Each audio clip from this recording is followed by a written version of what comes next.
suche nicht loszuwerden. Bist du gelöst von einer Frau, so suche keine Frau. Wenn du aber auch heiratest, sündigst du nicht. Wenn eine Jungfrau heiratet, sündigt sie nicht. Doch werden solche Trübsal für das Fleisch haben. Ich aber schonte euch gern. Das sage ich aber, Brüder, die Zeit ist kurz. Damit hinfort auch die Frauen haben, seien, als hätten sie keine. Und die da weinen, als weinten sie nicht. Und die sich freuen, als freuten sie sich nicht. Und die da kaufen, als behielten sie es nicht. Und die diese Welt gebrauchen, als brauchten sie sie nicht. Denn das Wesen dieser Welt vergeht. Ich will aber, dass ihr ohne Sorge seid. Der Unverheiratete sorgt für die Sache des Herrn, wie er dem Herrn gefalle. Der Verheiratete aber sorgt für die Dinge der Welt, wie er der Frau gefalle. Es ist ein Unterschied zwischen einer Frau und einer Jungfrau. Die Unverheiratete sorgt für die Sache des Herrn, dass sie heilig sei am Leib und auch am Geist. Die Verheiratete aber sorgt für die Dinge der Welt, wie sie dem Manne gefalle. Solches aber sage ich zu eurem eigenen Nutzen, nicht um euch eine Schlinge überzuwerfen, sondern damit es fein zugehe, und ihr ungehindert am Herrn verharren könnt. Wenn aber jemand meint, es sei unschicklich für seine Jungfrau, wenn sie die Zeit ihrer Blüte überschreitet, und es muss so geschehen, so tue er, was er will. Er sündigt nicht, sie mögen heiraten. Wer aber feststeht im Herzen und nicht unter Zwang ist, sondern Macht hat über seinen Willen, und solches beschlossen hat in seinem Herzen, seine Jungfrau so bleiben zu lassen, der tut wohl. Doch tut auch der wohl, welcher sie zur Ehe gibt. Wer sie aber nicht zur Ehe gibt, tut besser. Eine Frau ist gebunden durch das Gesetz, solange ihr Mann lebt, und aber ihr Mann entschläft, ist sie frei zu heiraten, wenn sie will, nur dass es im Herrn geschehe. Glückseliger ist sie aber, wenn sie so bleibt, nach meiner Meinung. Ich meine aber, dass auch ich den Geist Gottes habe. Vater, wir danken dir. So, Herr, wir können heute Abend ein Knie beugen. O himmlischer Vater, und Herr, deinen Namen, o Herr, anbeten. O Vater, bist da. O Herr, hier sind wir in Schwachheit. O Herr, du siehst es an, nimmst es an. O Herr, du bist so gut und so würdig und so herrlich. Und Vater, dass man für dich leben kann. O Vater, ich bitte dich, offenbare uns das heute Abend. Und rede heute Abend. Wir brauchen dich. O Herr, dass wir deine Gesinnung haben, deine Meinung haben, tun deinen Willen. Und o Herr, dich mit allem, was wir haben, verherrlichen. So reden, Hilfe, in Jesu Namen. Amen.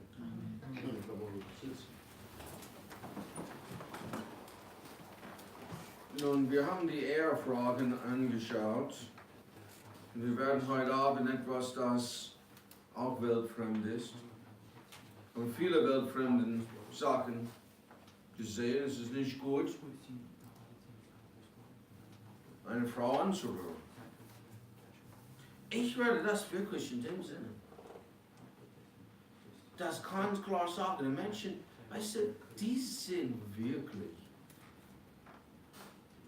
die müssen das nicht lernen, heuchlerisch zu sein. Man liest Schundliteratur, schaut Gottlosigkeit an, im Fernsehen, auf dem Tablet, falls du nimmer mehr weißt, dass das Gleiche ist. Und wenn es auch auf dem Handy ist, ist das Gleiche wie Tablet oder Computer. das schauen und dann vielleicht man sagt in der Gemeinde, es ist falsch, dass man rumschläft, rumkrust, rumhört. Das soll man nicht sagen und ihr guckt das täglich an und möchte das. Und das sind die leichteren Sachen. Härtere Sachen, was man anguckt. Paulus sagt, es ist gut, dass ein Mann keine Frau anrührt, weltfremd. Die Ehrpflicht, ich kann mal machen, was ich will. Nein.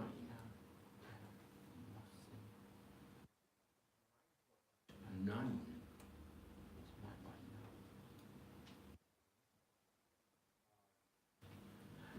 Wollen wir ganz klar sein, oder? Vielleicht versteht man es.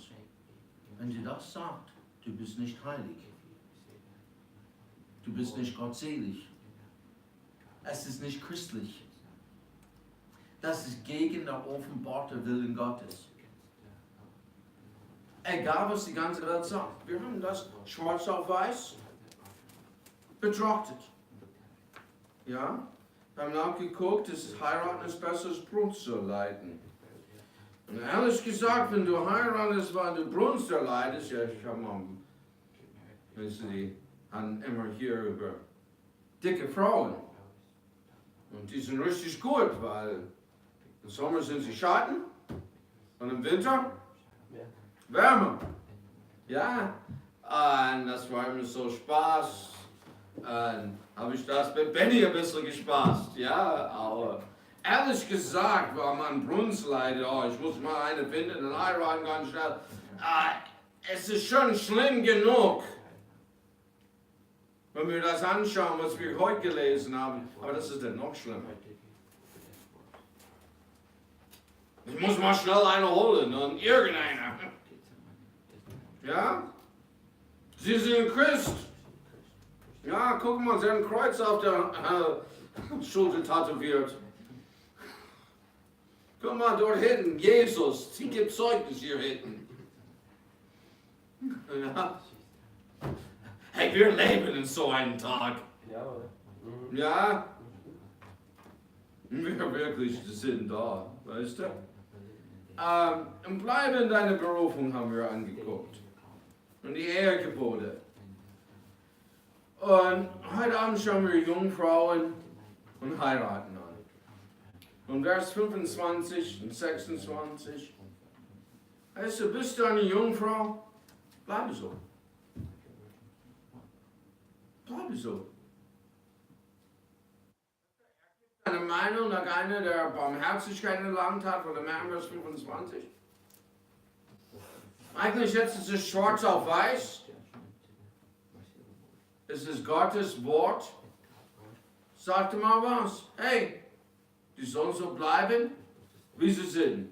Es ist gut so. Und Vers 27, guck mal, es ist ganz interessant. Bist du an eine Frau gebunden? Nun, du darfst nicht. Was? Was darf man nicht? Hey, es steht, bist du an eine Frau gebunden? Ja, du darfst nicht umbinden. Wie heißt umbinden auf Deutsch? Sie scheiden lassen.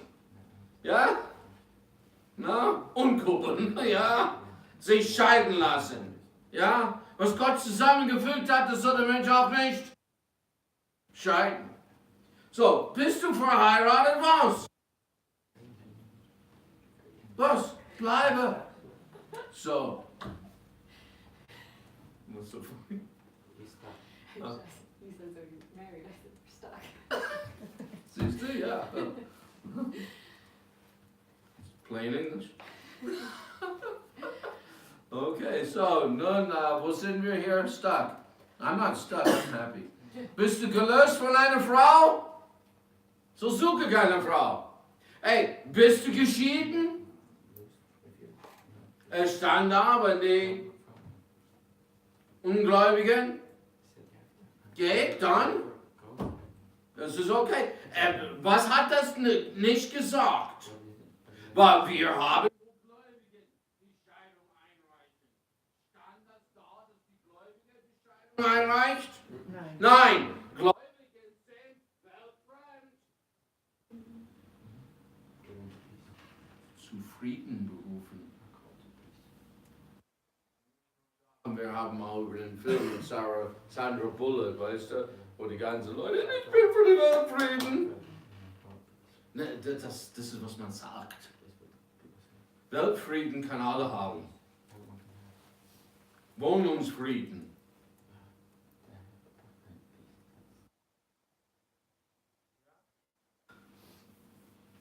Schlafzimmerfrieden. Toilettenfrieden. Ja? Was für Frieden? Badewannenfrieden. Ich hab das nicht. Badewannenfrieden. Badewanne, ja, das ist ein Wunde, ja, das ist. Und WC ist alles so inbegriffen. Ja? Ist eine große oder eine kleine auch gut. Weißt du? Gibt es immer Platz. Nun, Vers 28. Guck mal. Wenn du aber auch heiratest, wird der Mensch, der heiratet, was? Sündig nicht. Nun, hier ist es. Frau heiratet, sündigt sich nicht. Doch werden solche Trübsal für das Fleisch haben. Ich habe schonte euch gerne. Trübsal für das Fleisch. Jetzt sind zwei Menschen da.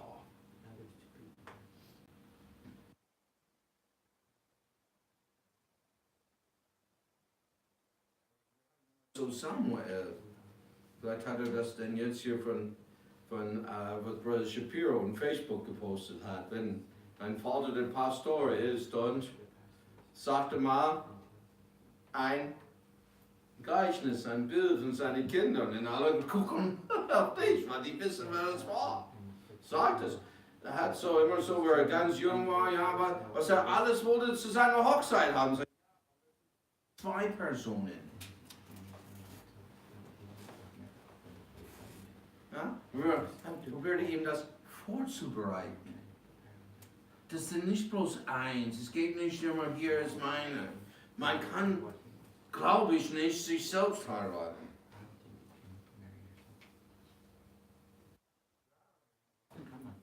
Ja, ich weiß wirklich nicht. Denn, weißt du, wenn du dich selbst heiratest, dann was? Dann bist du Trübsal für das Fleisch. Jetzt sind zwei Menschen da.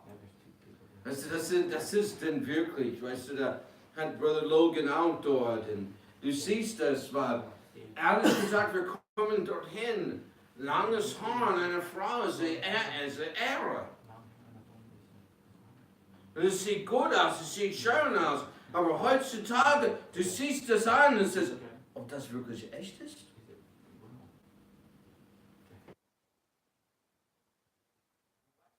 Ob es echt ist? Und die kriegen dann irgendwie, holen die Haare irgendwo. Ich weiß nicht, wie das geht. Es ist mir eigentlich wurscht. Weil was unecht ist, ist zum Kotzen. Ja, und so, eigentlich, wenn einer sich selbst heiraten, ist das nicht echt, weil es sind keine zwei Personen da. Und das nächste ist unglaublich, aber wahr. Ich weiß, das ist wirklich weltfremd. Man redet darüber, aber man muss es tun. Würden ein paar Leute vielleicht das verstehen, wenn dein Bild ist ein Spiegel von einem anderen Mensch.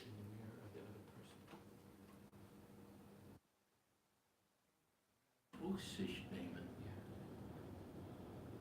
Aber wenn ich dort hinten bin und du musst Rücksicht auf mich nehmen. Nein, so ist es nicht. Alles beide. Und plötzlich, du hast eine Familie und dann heiratet. Weißt du, was du hast für dein Fleisch? Trübsal. Trübsal.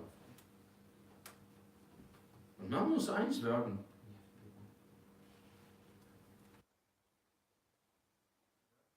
Zwei werden eins. War meine Meinung. Man muss eins werden.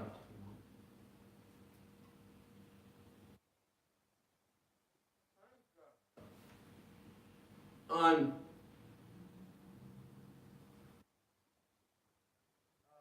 alles ist nicht wie geträumt. Weißt du, wenn was du weißt von der Erde kommt aus der Welt.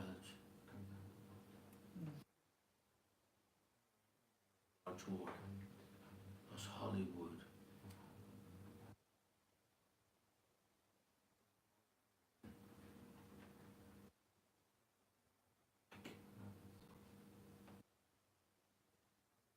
So.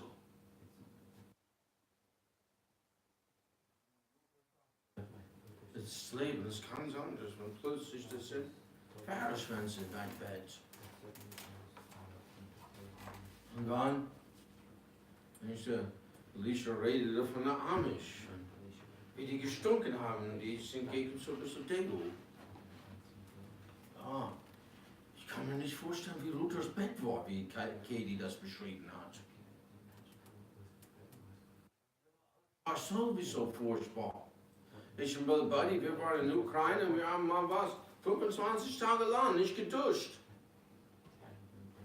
Ich habe nicht gemerkt. Die in Rumänien, die haben es gemerkt. Alle in der Ukraine, die waren auch genauso. Ja, da gibt es keine Duschen. Du gehst mal draußen und Wasser auf dich hier. Das werde ich machen. Oh, komm doch. Minus 30. Du wirst mein Wohnzimmer nicht verlassen. Du wirst mal nicht rausgehen und Wasser zu holen. Menschenskinder. Ja? Du wohnst auf dem Traumschiff, oder? Ja? Aber weißt du, was dieses Schiff ist? Ein roter Gummiboot. Und was macht ein roter Gummiboot? Wie ging das Lied? Knallt, oder? Und? Bump, bump, bump. Ja, da gehst du to the bottom of the sea.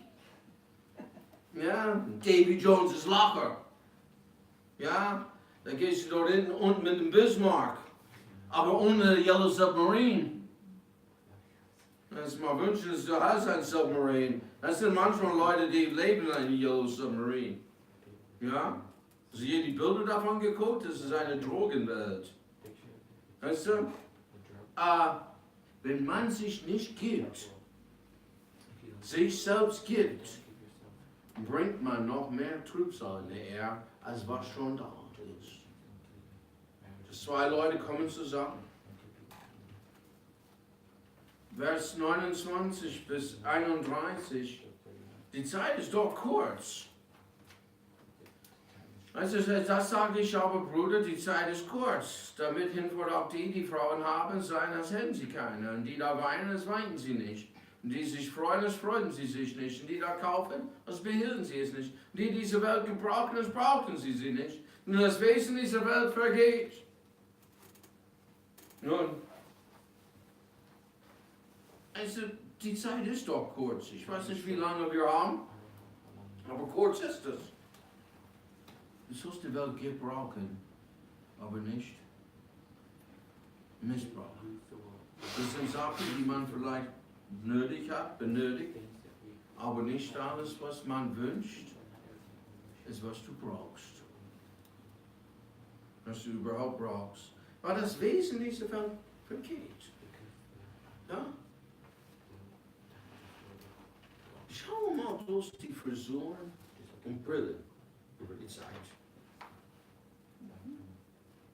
Hat man sich wirklich so damals? War das Mode? War das cool? Ja? Und jetzt? Ich kann mich noch immer entsinnen, irgendwie ist es auch die Jahrestag von meiner Oma, dass sie gestorben ist, hat meine Mutter gepostet. Und sie hat diese spitzige Brille so an der Seite. Sie behielt die immer von den 50er Jahren. Und die kommen wieder. Aber jetzt sind die wieder raus, nehme ich an, ich weiß es nicht. Also die haben wirklich, wo ich gepredigt habe, ich mag Mode, das Lachen war. Aber habe ich meine Schwester das immer gesagt. Es war mir wurscht, was die Leute getragen haben. Ich habe noch wirklich nicht alles gesagt. Ich war ein bisschen dumm. Ich habe kurze Hose und Boxerunterwäsche darunter. Die hingen immer raus. Ja, die haben gesagt, das ist blöde. Ja, das war blöde. Und dann war das in. Mein Schwager hat das immer getan. Kannst du sehen, meine Schwester hat ihn geheiratet. Und sie sagte, das war blöde. Das war nicht in. Das ist blöd. Wo ich sagte, hey, das ist nicht christlich. Ich war auch, ich denke, gleich bekehrt oder sowas. Ich habe das dann nicht mehr gemacht und dann plötzlich alle haben das getan. Ja, wie gesagt, ich mache. Ja, Kinder. Nun, ich kann mich erinnern, ich und jemand anderes haben wirklich eine Frau, sie ging zum christlichen Dating. Und hat so eine gebracht. Das ist nichts. Zweitens, weißt du, wenn du keinen Mann hast, das ist auch keine Suche. Sie fand es nicht gut.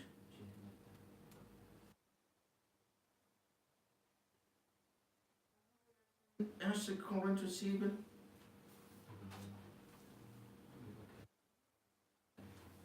Sie war 23 Jahre alt, oder? Alte Jungfrau.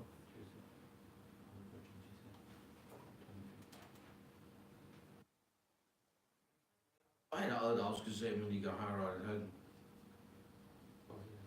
Es ging denn nicht. Aber ich kann mir mal vorstellen, alles was Paulus hier sagt, da waren etliche auch in der Gemeinde, die das nicht gerne hatten. Und aber schauen wir das Herz der Hirte. Schauen wir ihn an. Vers 28. Ganz am Ende. Was ist es? Doch werden solche Trübsal für das Fleisch haben. Ich aber schonte euch ja. Er wollte sie schonen. Er wollte nicht, dass sie Trübsal haben.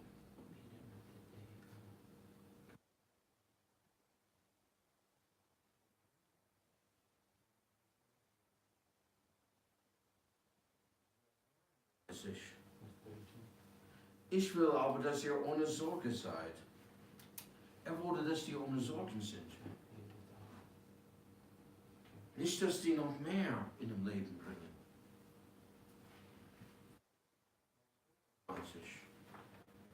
Solche aber sage ich zu eurem eigenen Nutzen, nicht um euch eine Schlinge überzuwerfen. Er sagte das für ihren eigenen Nutzen. Nicht um was, eigentlich wenn ich eine Schlinge über jemanden werfe, denn ich habe sie. Nicht damit ich was kontrolliere, sondern zum Nutzen, zu helfen. Weißt du, damals die Dame dachte das nicht. Vorstellen, was die Korinther dachten? Denkst du nicht, dass die nicht fleischlich waren? Wir haben das in schwarz auf weiß betrachtet schon in Kapitel 4.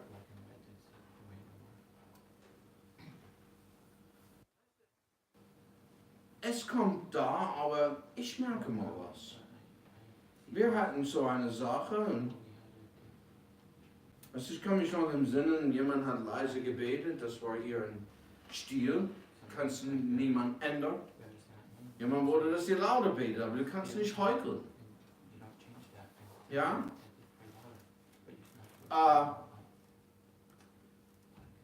Elisabeth fing an, undeutlich zu reden. Und ich habe sie gesagt, du sollst deutlich reden. Machte sie nicht.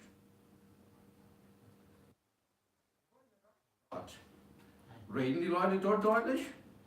Reden die dort deutlich, Elisabeth? Nein. Hey, man mag wie die anderen.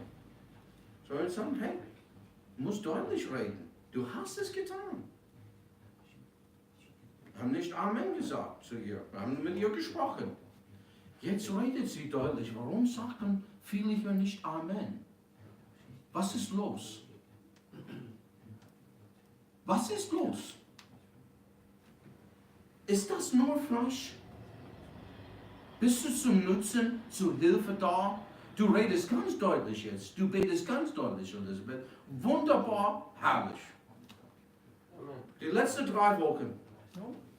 Ich habe nicht zu beschädigen, zum Guten dir gesagt. Weiß nicht, was geschehen ist. Aber hoffentlich ist die Woche nicht das Gegenteil, weil ich dich so gelobt habe. Ja? Aber hey, ich habe es gemerkt sehr oft, ich oder auf Friedebet, niemand sagt was. Was ist dann euer Problem? Ha? Ich kann mal das hier gerade sagen. So mache doch die toten träge Geister lebensvoll. Bist nicht beim Beten dabei. Tue Buße. Es hilft nicht die Gemeinde. Es hilft nicht die Gemeinschaft. Es hilft gar nicht. Überhaupt nicht. Und das sage ich euch zu helfen. Hey, ich habe mal ein Gespräch gehabt. Ich kann das wahrscheinlich halbwegs. Gabriel und Daniel und Johanna jeden Abend beim Abendbrot. 2 Stunden lang hat einer mich angerufen. Ein paar Jahre später, wo ich antworte auf keinen Text, ruft nicht zurück. Was kann ich tun, mein Freund? Mich anrufen. Ruft er an? Nein. Nun, Samuel, Michael, wenn er mich heute Abend anruft mit einem Problem, werde ich abheben?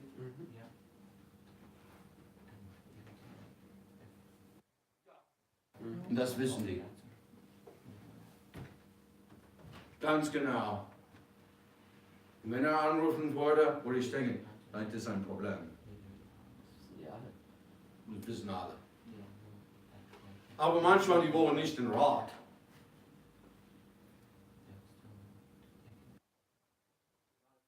Nach dem Fleisch. Es geht nach dem gerechten Urteil, wie es so sein kann, und zu deinem Nutzen. Und manchmal, wer macht die Sorgen? Sich selbst. Und das ist wie, hey, sich selbst täglich zu verleugnen. Weißt du, wie viele Sorgen werden weggehen?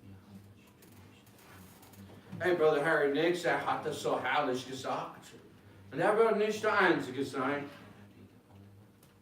Der sprach zu Brother Jack. Und er hat mit ihm gesprochen und hat gesagt, Mensch, Kinder, meine Gemeinde ist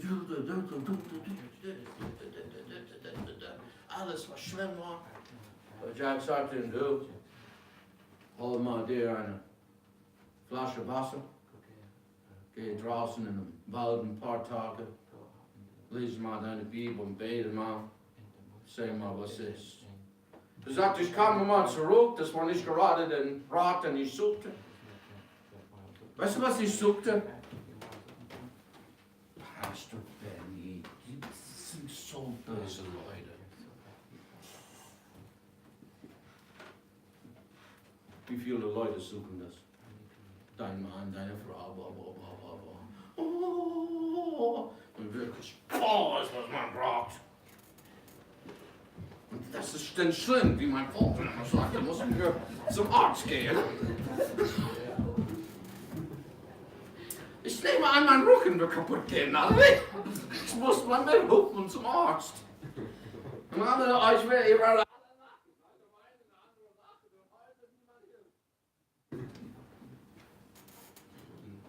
Ja. Er kam zurück. Er hat gesagt, das waren nicht die Leute.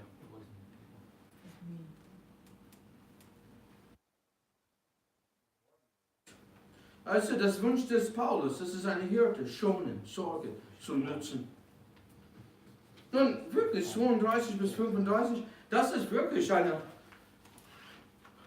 sehr gebildete Frage. Ja? Wofür sorgst du? Ja, und ehrlich gesagt, das sollst du noch selber fragen. Wofür sorge ich?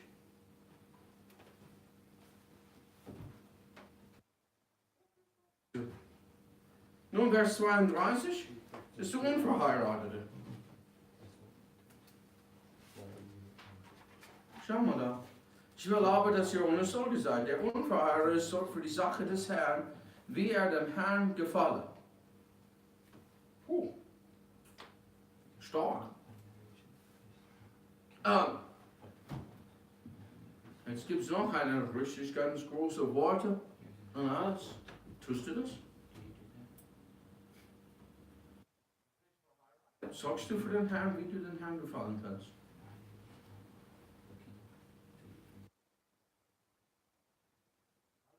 Tust zur Ehre Gottes?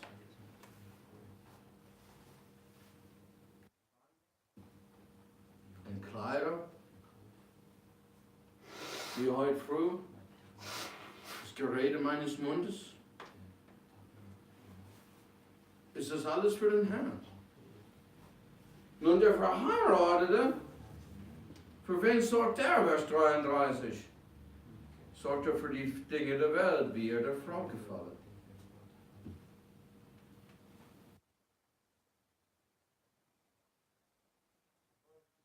Gesagt, weißt du, für wen sorgt der Verheiratete jetzt? Für sein? Ja? Ich kann mich erinnern, wo ich denn hier gleich bei der ersten Heiratswoche auf keine Arbeit mehr hatte. Ja, ich bin sogar zu der Polizei gegangen und habe mich beworben. Ich muss mal für meine Frau sorgen. Ich wollte nie wieder Polizist sein, aber muss mal machen, was ich machen konnte. Und der Herr hat gesorgt und alles, das war gut. Weißt du, das ist das Problem. Der Verheiratete sorgt für die Dinge der Welt. Und das ist wie die Verheiratete, was? Ist es das Gleiche? Das ist das Problem.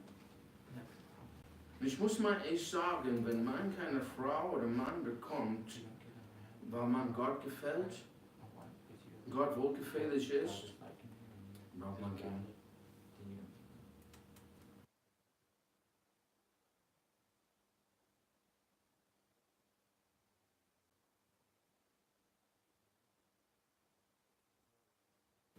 Wir können das so machen, okay? Okay, gut, machen wir so. Du gehst dort drüben, Schatz. Ja. Eins wie Schatz. Ja. Hey.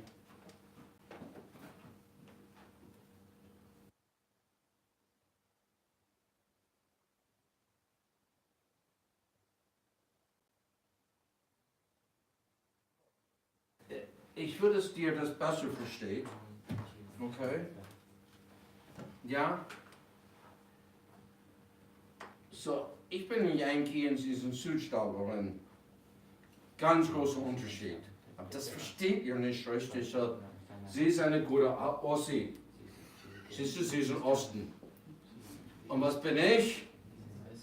Bin ein böse Wessi. Ja, das ist das Gleiche. Okay? Ja, wir haben geheiratet. Ja? Aber ich bin ein Wessi. Sie ist ein Ossi. Aber das Richtige ist, nun guck mal, wie wir sind.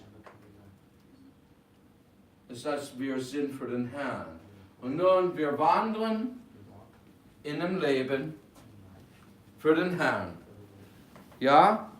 Und je näher wir an den Herrn kommen, wie geht das? Wir kommen näher an einander. Und je weiter man von Herrn geht, desto weiter voneinander. Und wenn einer zum Herrn geht, ein anderer in die andere Richtung, auch. Also die beste Ehre, es ist egal, wo man herkommt und was man mag. Wenn man für den Herrn ist und will zu dem Herrn und wirklich, was muss man täglich machen? Zum Herrn sich nein. Und wenn du das täglich machst, Mann und Weib, die kommen nah zueinander. Ja? Und ehrlich gesagt, wenn man nur aus Brunst heiraten steht, das kannst du mal wohl machen. Ja? Hey, du denkst, dass jemand sagt, du sollst den Hals anleben, das ist eine Schlinge. Warte mal, was für eine Schlinge du hast, als jemand, der den Herrn nicht gefallen will. Und du willst, was für ein, nicht eine Schlinge, sondern ein Müllstein. Hast du je probiert, die zu heben?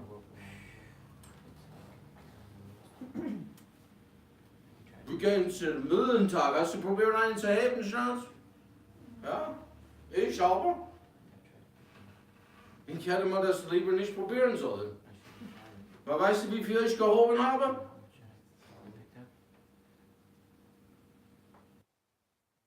Strafen geben. Nichts. Nun, Vers 34, der Unterschied zwischen Frau und Jungfrau. Nun, ich muss mal ehrlich sagen, ich will nicht, weil das ist dann wirklich eine Sache. Ne? Vers 34, wofür sorgt der Unverheiratete? Es ist ein Unterschied zwischen einer Frau und einer Jungfrau. Die Unverheiratete sucht für die Sache des Herrn. Was heißt das? Dass sie heilig sei im Leib und auch im Geist. Nun, was ist mit die Verheiratete, aber sorgt für die Dinge der Welt, wie sie dem Manne gefallen. So, wofür sorgt die Verheiratete? Ja, ich denke aber, es ist wahrscheinlich herrlich, wie Paulus das geschrieben hat, wie Gott gesagt hat. Wofür sorgt sie zuerst? Die Dinge der Welt. Ja? Ich muss mal sagen, ist es wirklich heute, dass verheiratete Frauen sorgen für ihre Männer? Auch im christlichen Bereich? Leider nicht. Deswegen wahrscheinlich hat Paulus das gesagt, zuerst für die Dinge der Welt. Das hat Bruder Danny dort in der Botschaft so herrlich gesagt, Frauen, was ist los? Was hat sich geändert? Sind gemacht worden, um eine Gehilfin zu sein, aber sorgt nur für sich selbst.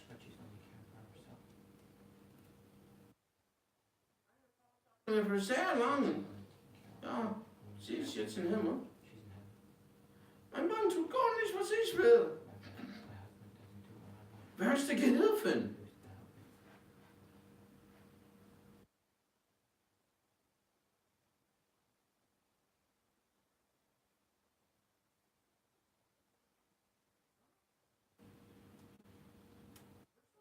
Nicht fluchen.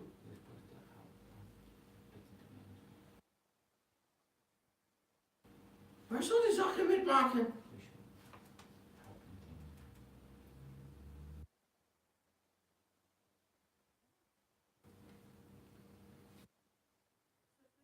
Dass die Frauen sorgen für sich selbst?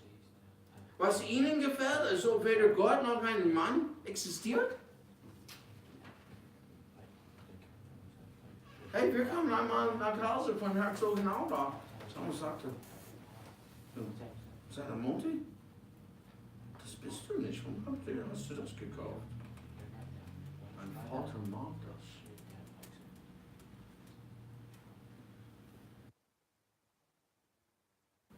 Ja.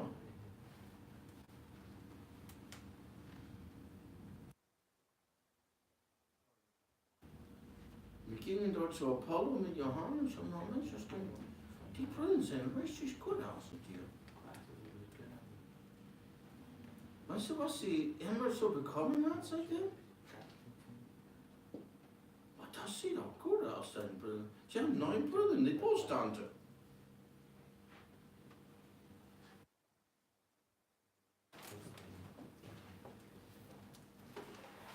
Ehrlich gesagt. Wirklich?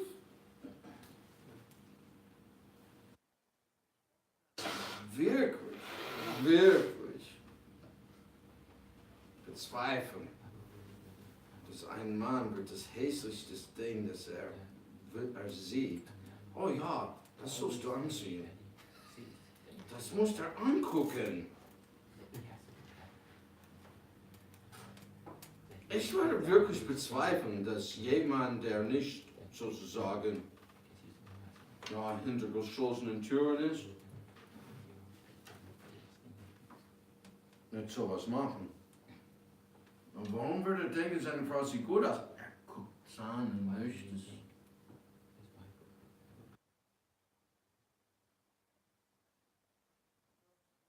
Paulus uns die Worte. Solches aber sage ich zu eurem eigenen Nutzen, Vers 35. Nicht um eine Schlinge überzuwerfen, sondern damit es fein zugeht und ihr ungehindert am Herrn verharren könnt. Weißt du?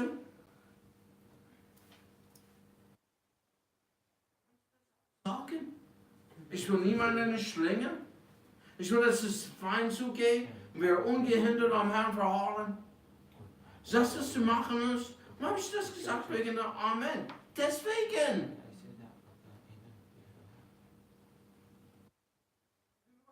Bei bist in Gebetsstunde, wo bist du denn?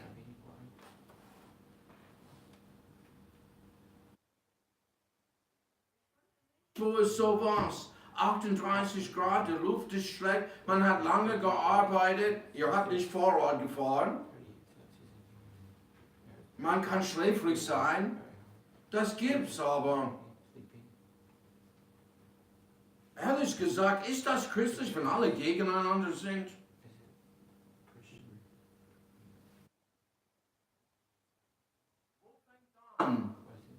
Das in Frieden habe ich euch berufen. Ja, das sollst du bei dir heute, jetzt.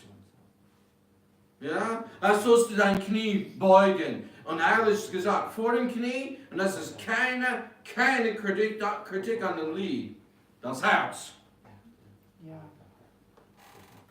Und das ist das Problem. Ich sage nicht, kenne einen Mann. Und ehrlich gesagt, ich habe mit Brother PJ, der sagte, der Mann hat ihn sehr oft angerufen über seine Frau. Ich habe gesagt, niemals im Leben konnte ich so leben. Nie. Werde nie so leben. Nur eine Schlinge und gehindert in dem Werk des Herrn. Kann die Person nicht helfen? Und Danny hat gesagt, hey du, geh mal und predige. Deine Frau, sie kommt nicht um. Und guck mal.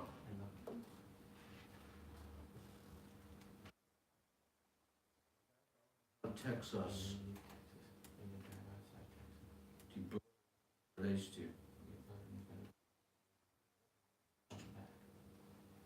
Kommst in Orange, Texas. Es kommt zurück. Frage, wie ich weiß.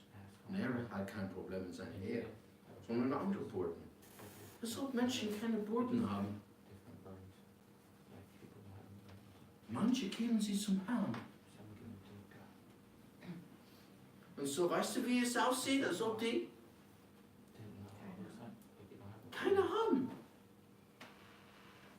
Ja? Nun, Vers 36 bis 38, mach es so schnell wie möglich. Ja?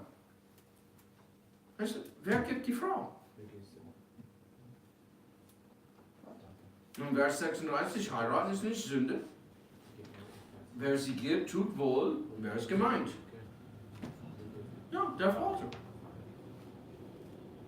Der Vater soll wissen, ob seine Tochter heiraten kann oder nicht. Und auch, ob es der Richtige ist. Wenn der Vater sagt, mach was du willst, mach es. Lass es mal machen. Aber wenn es nicht geht, er ist nur teilschuld an der Sache.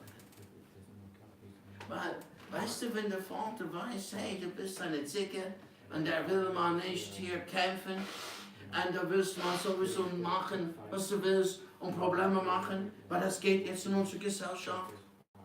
Dann sag mal, mache denn, was du willst. Und es nicht klappt. Weißt du, wer schuld ist an der Sache? Ja, das Mädchen sagt der. Papa, weil er mich nicht davon gehalten hat. Nee, nur Teilschuld.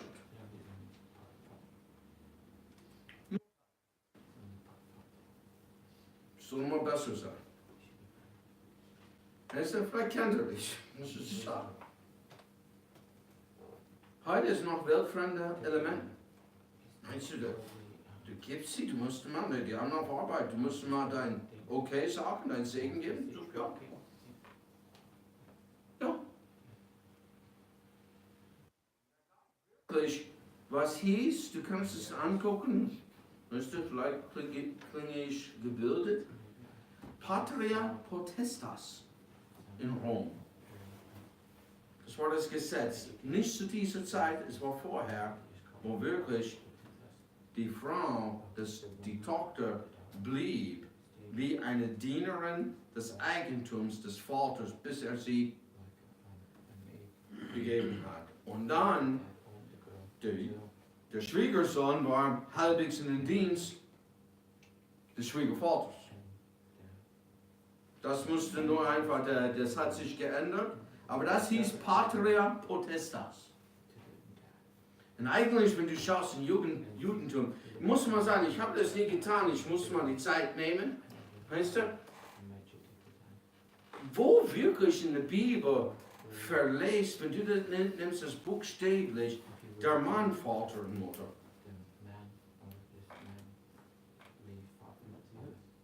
Ja, nicht wirklich.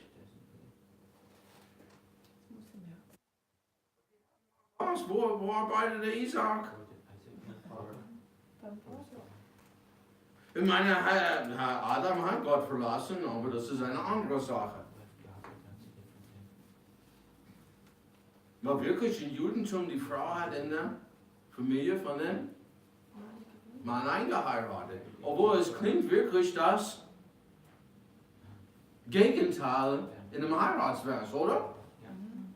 Es wäre wirklich die Sitten, denn wahrhaftig, wie das läuft.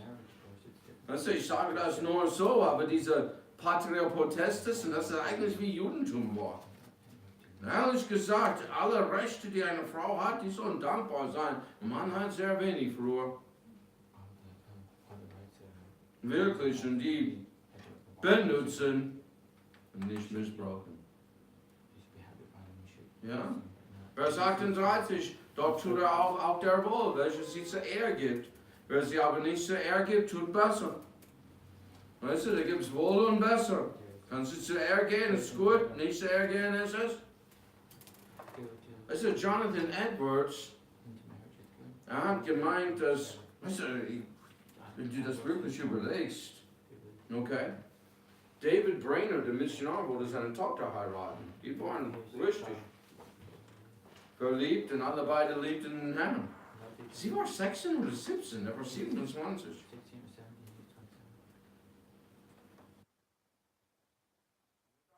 Leben für sie wäre es so schwer, weil, hey, einmal hat er gebetet und gebetet und gebetet und der Schnee um ihn hat geschmolzen. Er war immer krank und er hat gesagt, lass. Und dann ist wirklich krank geworden. Sie ging zu ihm nach Boston, sorgte für ihn. Starb. Sie starb wenig später. Und meinte, war die Schuld an alle beiden Toten. Das hat Jonathan Edwards gesagt. Seine älteste Tochter musste sehr schön gewesen sein. Viele wollte sie haben, hat sie alle abgeblitzt. Kam so ein älterer Herr da, Aaron Burr, wollte sie heiraten. Ich habe gesagt, ja, mach das nicht. Die will keiner. Und der war so, nicht so in dem Sinne hübsch, der war für den Herrn, hat gepredigt und gab es eine Erweckung dort in New Jersey. Der war der Präsident von Princeton College, Predigerseminar damals. Und so, okay. Dann Mrs. Edwards ging zu Mr. Edwards. Hat gesagt, was ist los mit Mr. Burr?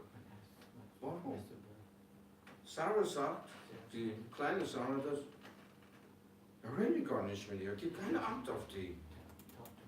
Sie mag ihn so sehr. Kannst du nicht vielleicht mit ihm reden? Er hat gesagt, wie bitte? Er gibt alle einen Korb.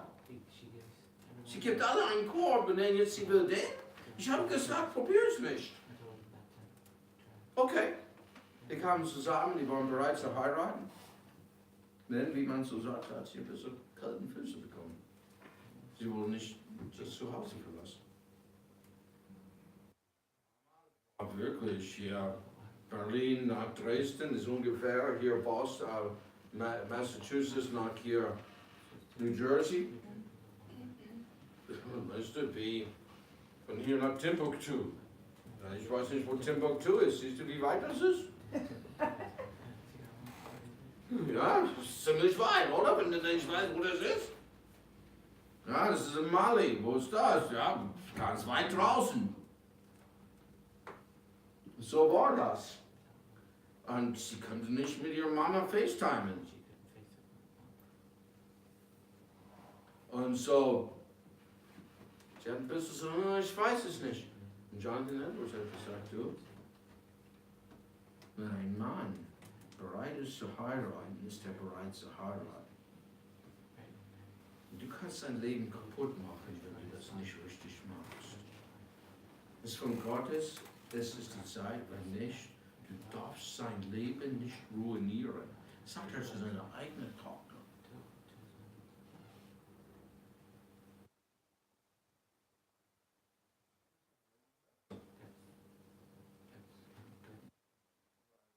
Wenn ein Mann bereit ist, den zu heiraten und denkt, hey, das ist der Richtige und das ist alles, dann ist das soweit. Weißt du, Vers 39, da hast du Gesetz und die Frau. Im 1. Jahrhundert in Rom könnte irgendeine Scheidung einreichen wie jetzt. Wie ich sagte, dieser Patria Potestas, eigentlich wo Paulus danach geht, wo das auch im Judentum war. So, das ist nicht, er nimmt ein heidnisches Gesetz, sondern es war das Gesetz im Alten Testament. Ja? Hey, es ist leider so.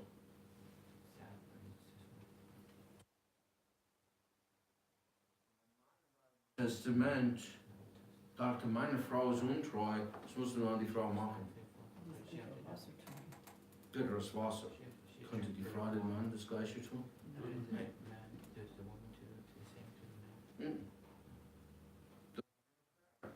Hast du recht.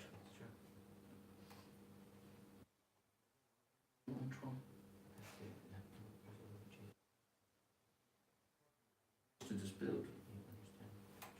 Was das Bild ist?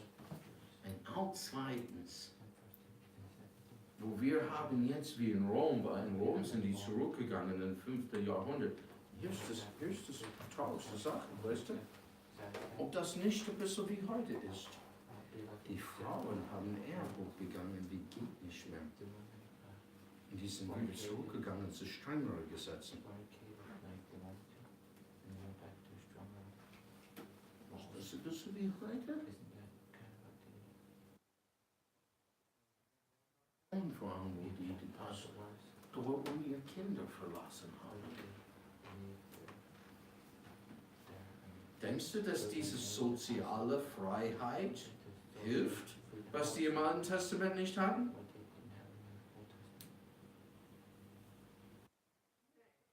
Diese zivile Sachen helfen nie. Du brauchst mal hier was. Weißt du, das Gesetz ist auch heute. Und wir sind unter einem anderen Gesetz. Matthäus 6, 19, wir sollen nicht. Was? Was Gott zusammengefügt hat, das soll der Mensch nicht. Hey, Malachi, das ist die Frau deines Bundes. Vers 39, wir sehen die Freiheit, die christliche Frau. Wir sagen Vers 39, eine Frau ist gebunden durch das Gesetz, solange ihr Mann lebt. Wenn aber ihr Mann entschläft, ist sie frei zu heiraten, wenn sie will. Nur, dass es im Herrn geschieht. Dass der Mann errettet ist. Das ist frei. Nun, hier ist das Interessante. Und das Komische ist, ich weiß, was mich glücklich macht. Ich weiß, was mich glücklich macht. Du kannst es mir nicht sagen. Ja? Und ich bin. Was bin ich? Glücklich. Wieso lachst du, Natalie? Was ist los mit dir, dass du nicht weißt, dass ich... Was bin? Bin glücklich. Vers 40. Glückselig ist sie aber, wenn sie so bleibt, nach meiner Meinung. Ich meine aber, dass auch ich den Geist Gottes habe. Wenn sie wie bleibt, ledig. Was hat Paulus? Gottes Geist. Hey, Glückseligkeit. Hey, tue einfach richtig. Sei dieser Welt nicht gleich, sondern Gott gleich. Kapitel. Tu mal das, was Gott sagt. Diese Kapitel passte damals in der Welt nicht und auch heute nicht. Und Glückseligkeit passt auch nicht denn da.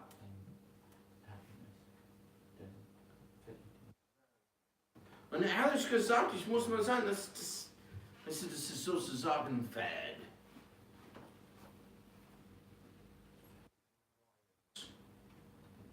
Wie viele verschiedene Sachen ist diese Musikerin? Und jetzt ist sie eine Muslime. Und John der war richtig empört. Der hat keine Ahnung. Und die hat dann irgendwie diese Allah Akbar oder was die so machen. Ich weiß wirklich nicht, was die so treiben da, ihr Gebet gesungen. Und er hat gesagt, das werden die töten. Sie wird getötet werden, wenn sie sowas macht. Das ist Gottes Richtung bei denen. Was die Leute meinen, ja, ich muss das und ich muss das probieren und das jetzige probieren. Das ist einfach, was Gott sagt.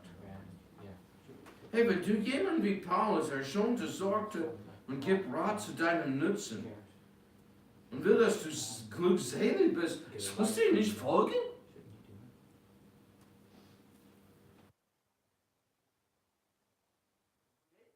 Glückselig sein. So eigentlich heute Abend tue Gottes Willen. Nicht deinen Willen. Und Glückseligkeit folgt. Und ehrlich gesagt, wirklich, hey, wenn diese Tasche der Herr ist, du kannst hey, ihr habt das nicht gemerkt, ich denke nur ein oder zwei haben nach hinten geguckt. Aber ich habe geschaut, wo Elfriede war, in Beziehung auf den grünen Beutel dorthin.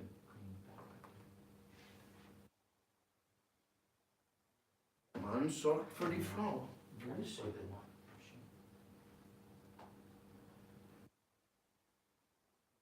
Auch für den Mann.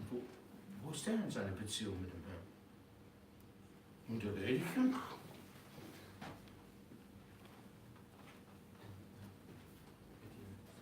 Ich rede nur über Liebe, wenn der einer sorgt für den anderen. Gleich wenn man das nicht, oh, weiß, dann, ja.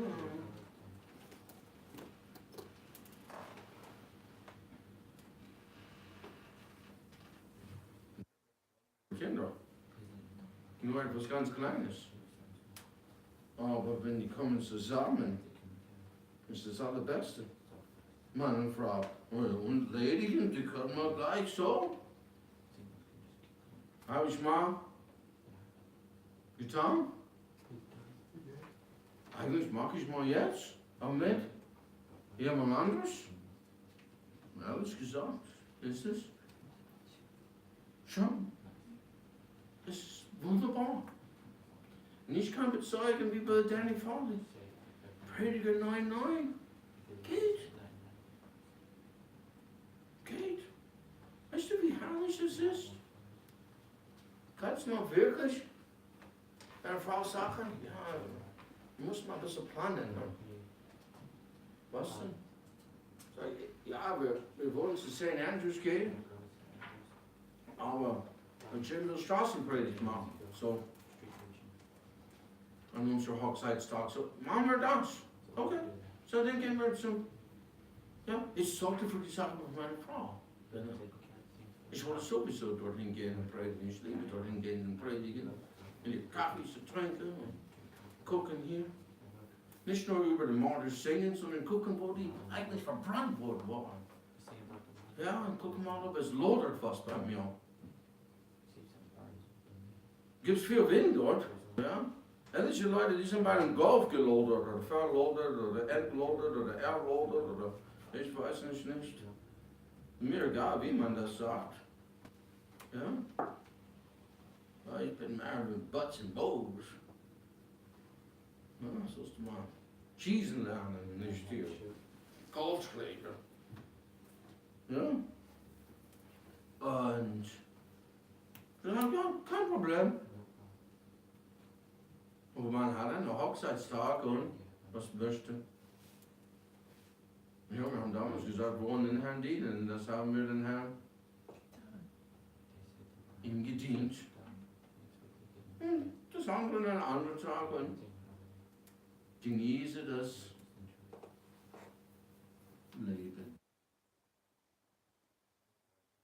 Und in die Sonne. Ne? Es ist wirklich herrlich und wunderbar. Und ich kann es nur empfehlen. Glückseligkeit. Das 40, das kann ich nur empfehlen. Man kann miteinander dem Herrn dienen. Das geht. 238 in Siegesklänge. 238.